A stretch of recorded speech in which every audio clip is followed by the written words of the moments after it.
Hi എല്ലാവർക്കും four shining ഏഞ്ചലിലേക്ക് വീണ്ടും സ്വാഗതം. ഞാനിന്നിവിടെ പരിചയപ്പെടുത്താൻ പോകുന്ന പ്ലാന്റ്സ് കാക്ടസ് സക്കുലൻ്റ് വിഭാഗത്തിൽപ്പെട്ട കുറച്ച് പ്ലാന്റ്സുകളാണ്. എൻ്റെ അടുത്തുള്ള കുറച്ച് കളക്ഷനുകളും ഞാനിവരെ പരിപാലിക്കുന്ന രീതിയും എന്തെല്ലാം പോട്ടിൻ മിക്സ് ഇട്ട് കൊടുത്താണ് ഞാനിവയൊക്കെ വളർത്തിയെടുക്കുന്നതെന്നുമാണ് ഇന്നത്തെ വീഡിയോ. ഞങ്ങളുടെ വീഡിയോ കണ്ടിട്ട് എല്ലാവരും സബ്സ്ക്രൈബ് ചെയ്യുക, തൊട്ടടുത്തുള്ള ബെല്ലൈക്കൺ ഒന്ന് അമർത്തുക. അപ്പോൾ ഞാനിടുന്ന വീഡിയോയുടെ നോട്ടിഫിക്കേഷൻ നിങ്ങൾക്ക് എല്ലാവർക്കും കിട്ടുന്നതാണ്. അപ്പോൾ നമുക്ക് നമ്മുടെ വീഡിയോയിലോട്ട് പോകാം. ഈ പ്ലാന്റ്സ് പണ്ട് കാലങ്ങളിൽ ഒരു പാഴ്ചെടിയായിട്ടാണ് എല്ലാവരും കണ്ടിരുന്നത്. വീട്ടിൽ ആരും ഇത് വളർത്തിയിട്ടുണ്ടായിരുന്നില്ല. ഇപ്പോൾ ഒട്ടുമിക്ക വീടുകളിലും ഈ പ്ലാന്റിന് ഒരു സ്ഥാനമുണ്ട്. പിന്നെ ഈ പ്ലാന്റ്സിൻ്റെ ഒരുപാട് വെറൈറ്റികളൊക്കെ ഉണ്ട്. ഇതിൻ്റെ ഓരോ വെറൈറ്റിയും കാണാൻ നല്ല ഭംഗി തന്നെയാണ് കേട്ടോ. എൻ്റെ കയ്യിലുള്ള വെറൈറ്റി ഇത്രയൊക്കെ ഉള്ളൂ. പിന്നെ ഇതിൻ്റെ പ്രത്യേകത എന്ന് വെച്ചിട്ടുണ്ടെങ്കിൽ ഇതിനൊരുപാട് കെയറിങ്ങിൻ്റെ ആവശ്യമില്ല, വെള്ളം കുറച്ച് മതി. ഇതിൻ്റെ തണ്ടിൽ ഒരുപാട് വെള്ളം സ്റ്റോർ ചെയ്യുന്നതുകൊണ്ട് കുറച്ച് വെള്ളം മാത്രം മതി. പിന്നെ ഇത് നമുക്ക് നട്ട് കൊടുക്കാനായിട്ട് മണൽ പോലത്തെ മണ്ണാണ് നമുക്ക് ആവശ്യം. വെള്ളം ഒട്ടും തന്നെ കെട്ടി നിൽക്കാൻ പാടില്ല.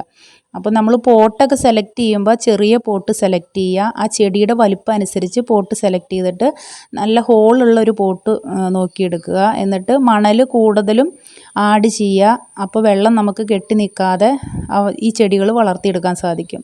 ഈ ഒട്ടിപ്പിടിക്കുന്ന മണ്ണൊക്കെ ആണെങ്കിൽ നമ്മൾ ഈ ചെടി നട്ടു കൊടുക്കുമ്പോൾ അതിൻ്റെ വേരും അതിൻ്റെ ലീഫും ഒക്കെ പെട്ടെന്ന് തന്നെ ചീഞ്ഞു പോകാനുള്ള ചാൻസ് കൂടുതലാണ്.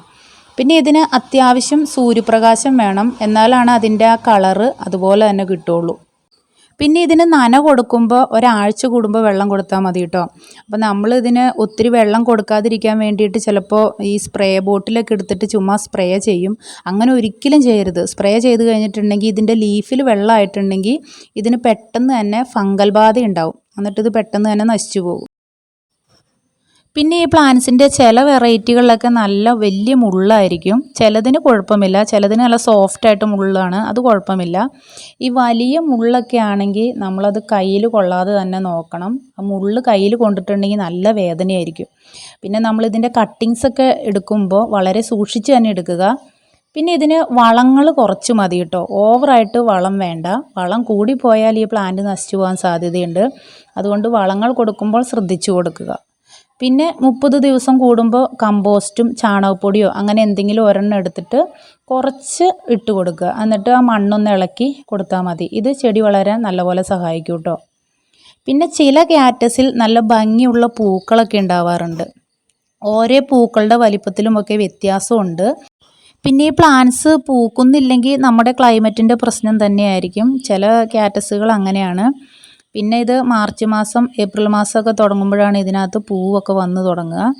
പിന്നെ നമ്മൾ കാക്ടസ് നടുകയാണെങ്കിൽ എപ്പോഴും ചെറിയ പോട്ട് തന്നെ എടുക്കുകയായിരിക്കും നല്ലത്. ഈ കാക്ടസ് ആണെങ്കിൽ വളരെ സ്ലോ ആയിട്ട് തന്നെ കേട്ടോ വളരുള്ളൂ. നമ്മളിപ്പോൾ ഒരു പ്ലാന്റ്സ് നട്ട് കൊടുക്കുകയാണെങ്കിൽ അത് വളർന്ന് വരണം എന്നുണ്ടെങ്കിൽ എങ്ങനെ പോയാലും ഒരു 2-3 വർഷമെങ്കിലും താമസം എടുക്കും. ഇത് വളർന്ന് കിട്ടിയാൽ ഇത് വളർന്നുകൊണ്ടേയിരിക്കും. ഇത് വർഷങ്ങളോളം തന്നെ നിലനിൽക്കുന്ന ഒരു പ്ലാന്റ്സ് കൂടിയാണ് കേട്ടോ. പിന്നെ ഈ കാക്ടസ് ഗ്രാഫ്റ്റ് ചെയ്ത് ഒരുപാട് വെറൈറ്റികളുണ്ട്. അതുപോലെ തന്നെ പുതിയ ചെടി വളർത്തിയെടുക്കാനായിട്ട് ഇതിൻ്റെ കട്ടിങ്സ് എടുത്ത് നമുക്ക് വളർത്തിയെടുക്കാം. പിന്നെ ഇതിൽ പൂക്കൾ ഉണ്ടാവുമ്പോൾ ഇതിൽ വിത്ത് ഫോമാകും. അങ്ങനെ ഇതിൻ്റെ വിത്ത് മുളിപ്പിച്ച് നമുക്ക് തൈകൾ ഉണ്ടാക്കിയെടുക്കാം. അങ്ങനെ നമുക്ക് പുതിയ ചെടി വളർത്തിയെടുക്കാനൊക്കെ ആയിട്ട് സാധിക്കും.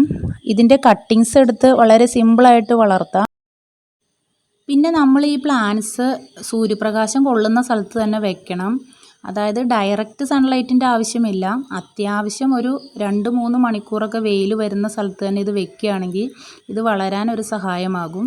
പിന്നെ ഇതിൻ്റെ ഗ്രീൻ കളറൊക്കെ നഷ്ടപ്പെടാതെ തന്നെ ഇരിക്കണം എന്നുണ്ടെങ്കിൽ ഇതിന് അത്യാവശ്യം വെയിൽ കൊള്ളണം.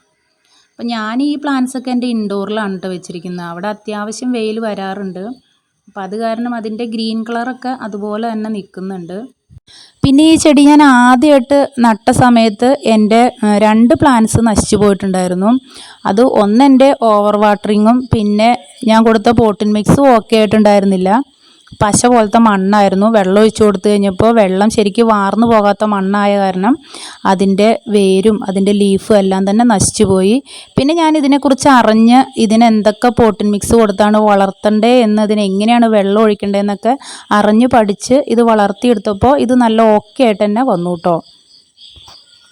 ഇനി ഞാൻ പ്ലാന്റ്സ് എങ്ങനെയാണ് ഞാനിവിടെ റീപോർട്ടും ചെയ്യുന്നതെന്നൊന്ന് കാണിച്ചു തരാം. അപ്പോൾ ഈ പ്ലാന്റ്സിൽ 3 കുഞ്ഞുങ്ങളുണ്ടായിട്ടുണ്ട്.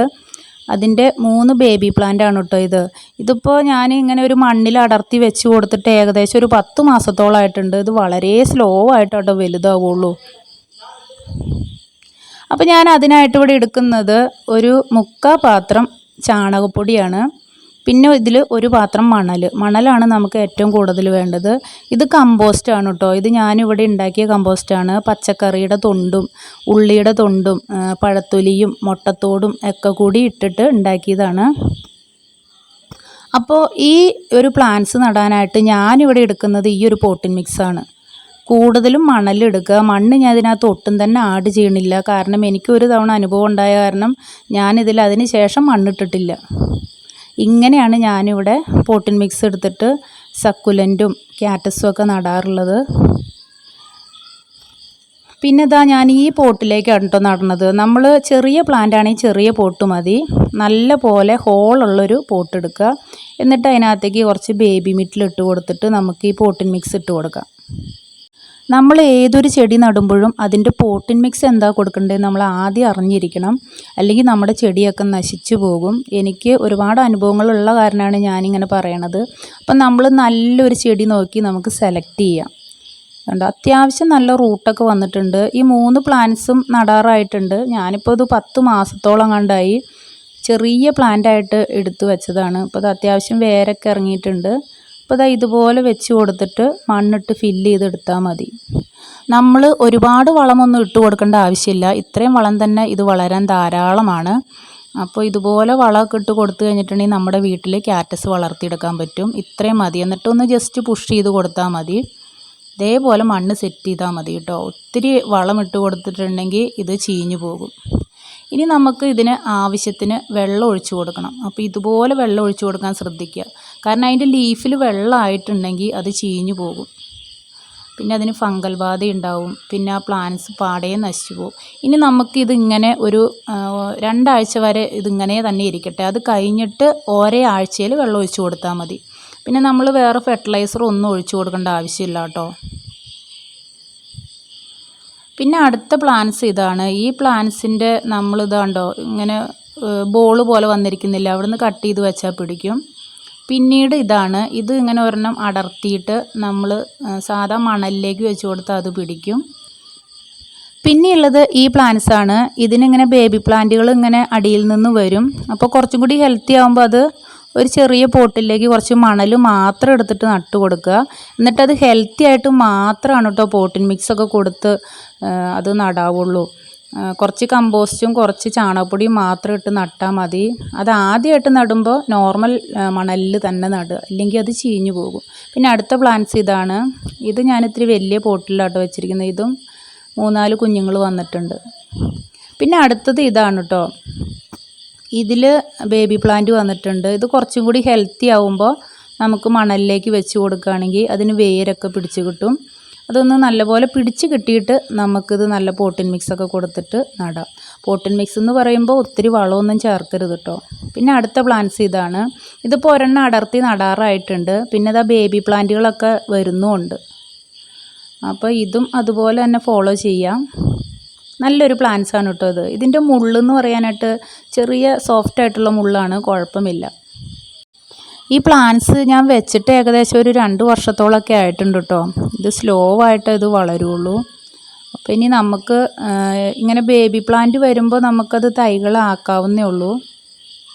പിന്നെയുള്ളത് ഇതാണ് കേട്ടോ. ഇത് ഞാൻ വെച്ച് കൊടുത്തിട്ട് 1 വർഷം കഴിഞ്ഞിട്ടുണ്ട്. അതുപോലെ തന്നെ നിൽക്കുന്നുണ്ട്. ഇത് ഞാൻ വെച്ച് കൊടുത്തപ്പോൾ ഒരു 3 തൈയായിരുന്നു. അപ്പോൾ ഇതാണ്ടോ അതിൻ്റെ സൈഡ് വഴിയൊക്കെ അത് വളർന്നു വന്നിട്ടുണ്ട്.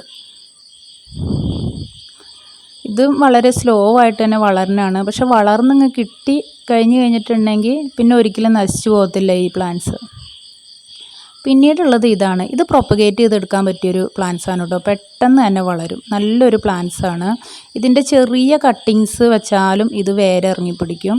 പെട്ടെന്ന് തന്നെ വളർത്തിയെടുക്കാൻ പറ്റിയതാണ്. ഇത് കണ്ടോ, ഞാനിത് ഒരു ചെറിയ കട്ടിങ്സ് വെച്ചതാണ്. പെട്ടെന്ന് തന്നെ ഇത് വേരൊക്കെ വന്നിട്ടുണ്ട്. ഈ ഒരു പ്ലാന്റ്സ് മാത്രം പെട്ടെന്ന് വളരും കേട്ടോ. ഇത് ഞാൻ അധികമായിട്ടില്ല കേട്ടോ ഇത് നട്ടിട്ട്. ഈ ക്യാറ്റസിനും ഈ സക്കുലൻറ്റിനൊക്കെ അത്യാവശ്യം നല്ല റേറ്റുള്ള ഒരു ചെടിയാണ്. അപ്പോൾ ആദ്യമായിട്ട് ഇതൊക്കെ വളർത്തുന്നവർ നമ്മൾ നല്ല പൈസയൊക്കെ കൊടുത്തിട്ട് ഇത് മേടിച്ച് വീട്ടിൽ കൊണ്ടുവന്നത് പിടിച്ചിട്ടില്ലെങ്കിൽ നമുക്ക് ഭയങ്കര സങ്കടമാവും. അപ്പോൾ എല്ലാവരും ഇതിനെക്കുറിച്ചൊന്ന് ശ്രദ്ധിച്ചിട്ട് വേണം ഇത് വാങ്ങിച്ച് വളർത്താനായിട്ട്. നല്ലൊരു പ്ലാന്റ്സാണ്. നമ്മൾ ഇത്രയും ശ്രദ്ധിച്ചാൽ മതി. അത്യാവശ്യം സൂര്യപ്രകാശം വേണം, പിന്നെ ഓവർ വാട്ടറിങ് വേണ്ട. 2 ആഴ്ച കൂടുമ്പോൾ മാത്രം ഒന്ന് നനച്ചു കൊടുക്കുക. പിന്നെ ഇതിൻ്റെ മണ്ണ്, അതാണ് ഇമ്പോർട്ടൻറ്റ്. മണൽ കൂടുതൽ കൊടുക്കുക, വളം ഒത്തിരി വേണ്ട. ക്യാറ്റസും സക്കുലൻറ്റും വളർത്താൻ ആഗ്രഹിക്കുന്ന ബിഗിനേഴ്സ് എല്ലാവരും ഇതുപോലെ ഒന്ന് ഫോളോ ചെയ്ത് നോക്ക്.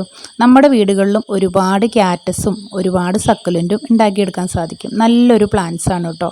ഇതിനെക്കുറിച്ച് അറിഞ്ഞ് നമ്മൾ ഇതിനെ മേടിച്ച് വളർത്തുക. നല്ല പ്ലാന്റ്സാണ്. എല്ലാവരും ധൈര്യമായിട്ട് തന്നെ വളർത്തിക്കോ, ഒരു കുഴപ്പവും ഉണ്ടാവില്ല. അപ്പോൾ ഞാനിതിനെ ഇവിടെ പരിപാലിക്കുന്ന രീതി ഇതുപോലെയാണ്.